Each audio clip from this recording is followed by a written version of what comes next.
proudly present One River, Many Voices.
As we look around this beautiful and rugged landscape to the Columbia River below, we wonder, what is the story of this ever-changing river, flowing past us now and yet always returning in an eternal cycle?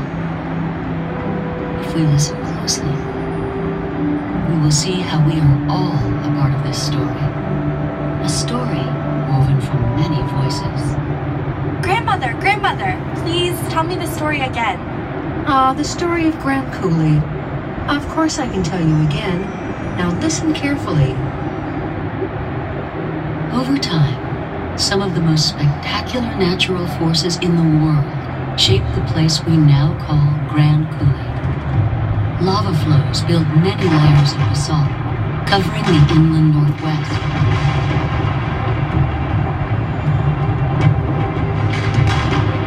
Several ice ages come and go. With warming, a number of lakes form and burst through ice dams, which then reform with each cooling cycle.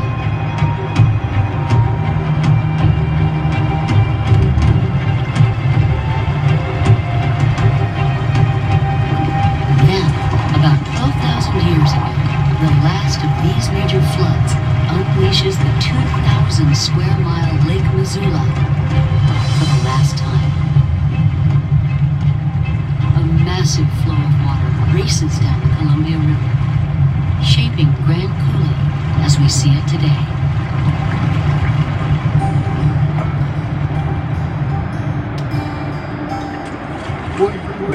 Skein rock, Skein chain passing by the coulee, and so white in the spring in a riverbed. Ancestors of the Confederated Tribes of the Colville Reservation and the Spokane Tribe of Indians living along the Columbia River use many resources. Each season offers a diversity of plants and wildlife, providing food, clothing, shelter, and medicine. But most significant to the Columbia Basin cultures is the salmon. This source of food and spiritual sustenance is often described in stories, like the one told by Colville tribal elder Tom Louis.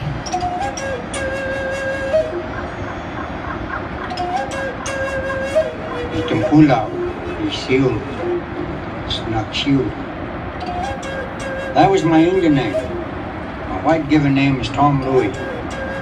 We're known as the Snakit people, the noisy water people, as they call us today, Snake people.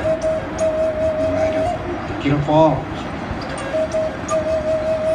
Kettle Falls was the gathering place for the people back when the animals were people. The two-leggeds wasn't even heard of them. Coyote, he was quite a trickster. He's the one that communicated with the Great Spirit. He would communicate with Coyote, and Coyote would come down and he would share what was going to happen. While Coyote was communicating with the Great Spirit, that one day, the Great Spirit said, "There's going to be two-leggeds walking among you. You're going to have to find out how you can take care of them." All we have in this river is just bottom. The three sisters way down there at Slilo, they've got all the salmon. And the three sisters were seagull, kingfish, and snipe. That was the three sisters that held the salmon captive. And we need somebody to go down there and free them salmon. You have to be very careful. You have to have some good power. The three sisters down there will kill you. And Coyote, he said, "I'll go."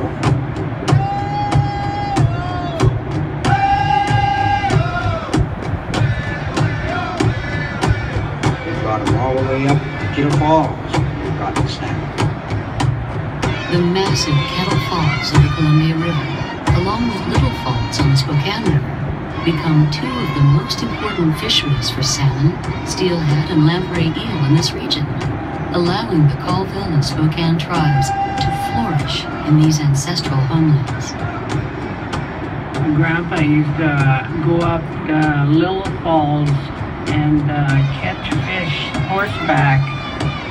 My mother said salmon was so big it'll be dragging the ground. It was the way of life of our people, our understanding. It goes back to the teaching of our belief system. Wow, Grandmother, I want to hear what happens next. Very well. So this way of life went on for some time. Then, contact with European explorers and missionaries begins to alter the human landscape. Settlers seeking a better way of life find plentiful land, yet many hardships lie ahead.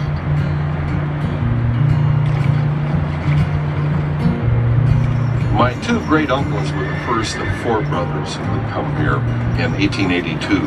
They were immigrants from Canada, and their family had been in Scotland a generation before that.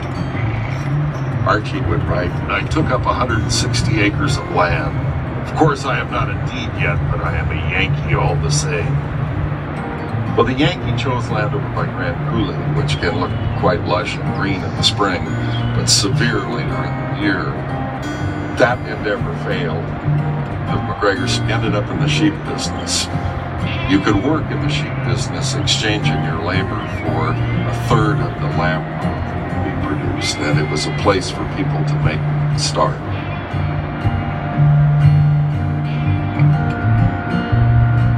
Sheep, cattle, fruit orchards, and other crops form the basis for farming along the river from the late 1800s.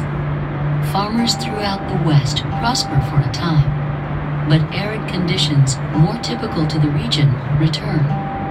Congress and President Teddy Roosevelt fear that economic development in the arid West will languish without sustainable water supplies, and the Bureau of Reclamation is created in 1902. Reclamation's role becomes even more critical after the stock market crash of 1929 and then the Dust Bowl of the 1930s. The effects of the Great Depression uproot thousands.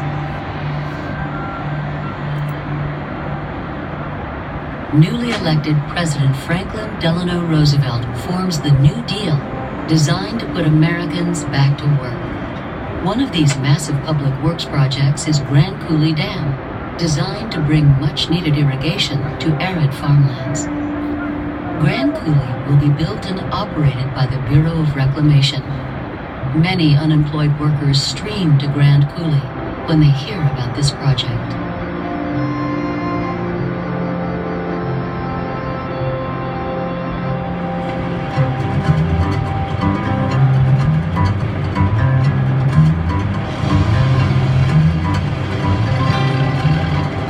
People were pouring in from all over the country.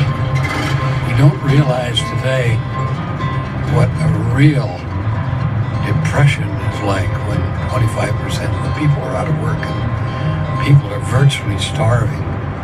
The Dust Bowl was on and people were coming out of the Midwest with virtually nothing but the clothes on their back. It was a desperate time, and Roosevelt saw that as an opportunity to put men to work.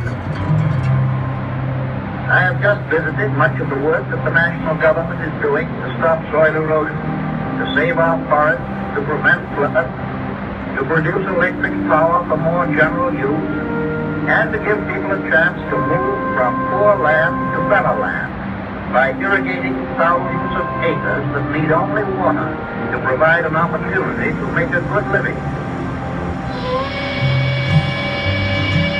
I went to work at Grand Coulee Dam in 1936 as just a laborer at 50 cents an hour. Within about a year, I had garnered enough experience to become a cement finisher at $1.20 an hour. 6 of us lived in a tent. We had a little pot-bellied stove in the middle of this tent. In the morning when we'd wake up, the water would be frozen in the water pail. At the height of construction, there were 10,000 people working up there. The dam employed pipe fitters, electricians, carpenters, steel fitters, you name it. It was required to build the project.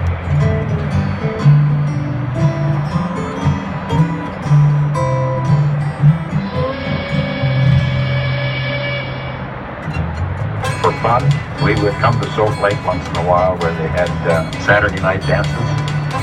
I went with a girl over there for 3 years. The job was good for me, really. Good too. All in all, it was a good experience.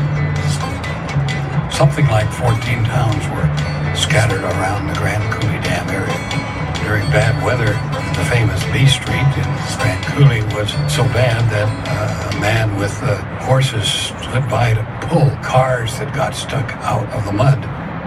The thousands of jobs that were created by the Grand Coulee Dam project would help bring the country out of the Great Depression.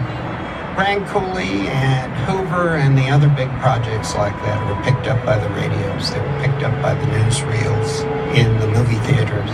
They were just a tremendous morale booster for the American people. They were unsure about where America was going in the depths of the Great Depression. And they could see hope there on the screen every Saturday when they went to the matinee. It was giving hope to Americans that we could still do big, important things.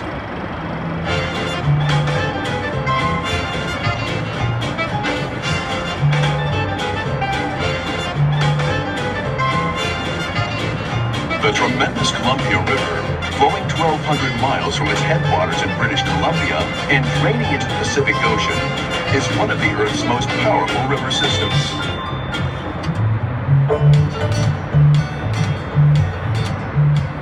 Twice the height of Niagara Falls, and built with enough concrete to wrap a sidewalk twice around the Earth's equator, when it's completed, Grand Coulee Dam will be considered among the 7 wonders of the modern world, alongside some of the most awe-inspiring constructed works, such as the Golden Gate Bridge, the Empire State Building, and the Panama Canal.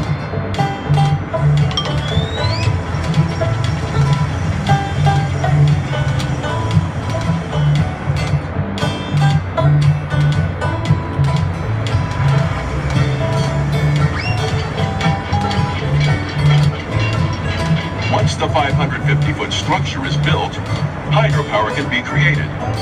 Water controlled by the dam drains down tubes called penstocks into rotating turbines. The sheer force of gravity allows the rushing water to turn the blades of the turbines, which in turn rotate a shaft and electromagnet called a rotor. This whirring rotor sits in a copper ring, causing the dynamic electrons in the copper to produce electricity, enough to power